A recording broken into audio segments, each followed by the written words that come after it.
I found myself in a strange place, surrounded by the weight of my own past.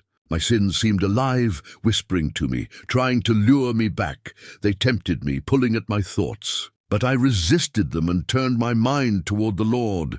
Suddenly the scene changed. I appeared before massive giants standing in my way. They were towering and intimidating, their presence dark and hostile, blocking my path forward.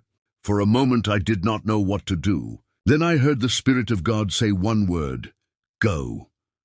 So I stepped forward. As I moved past the giants, they tried to reach me, but they could not touch me.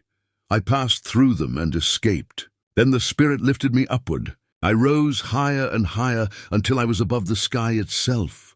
The Spirit directed me to look down. Below me stretched a vast ocean, and upon the waters were enormous ships. Countless ships spread across the sea.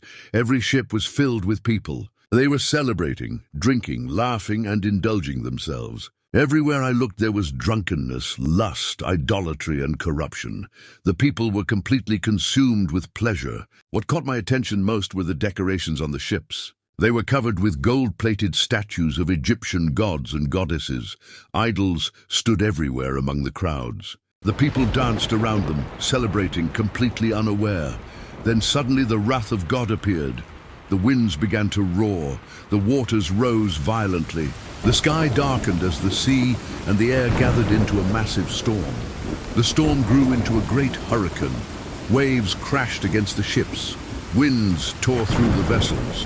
One by one, the ships were destroyed, swallowed by the raging sea. Everything that had seemed so powerful and secure was suddenly gone. When the storm was finished, I was brought down toward the water and appeared along a coastline. As I stood there on the shore, I noticed a child standing nearby. At first I saw only the child's sandals. When I looked up, his face was shining with a brilliant light, so bright that I could not clearly see it. Then the scene shifted again. I found myself being lifted onto a high mountain, a strong and rocky place. When I reached the top, I stood there looking out over a wide horizon. From that high place, I spoke to the Lord. "Lord," I asked, "why do people not believe you? Why do they not love you?" The Lord then directed me to look toward the horizon. The land stretched far and wide like a great desert. First, he showed me something to the left in the distance. There stood a tower, tall and narrow, rising up from the land. Then he directed my gaze to the right. There I saw a massive Coliseum, like the great arenas where crowds once gathered for violent spectacle. Then I saw another structure, a palace, beautiful and grand, resembling something like a great royal monument. These three structures stood far apart across the horizon as I looked out from the mountain. Then the Spirit took me somewhere else. I asked the Lord again, "What else, Lord? Please help me understand." Suddenly I could see the entire earth. Before me appeared the church, vast and immense, so large it seemed almost as if it covered the world itself.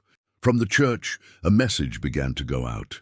It spread across the earth like waves or signals, moving in every direction, circling the entire world.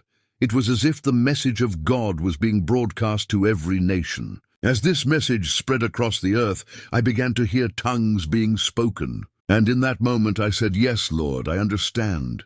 Then I awoke.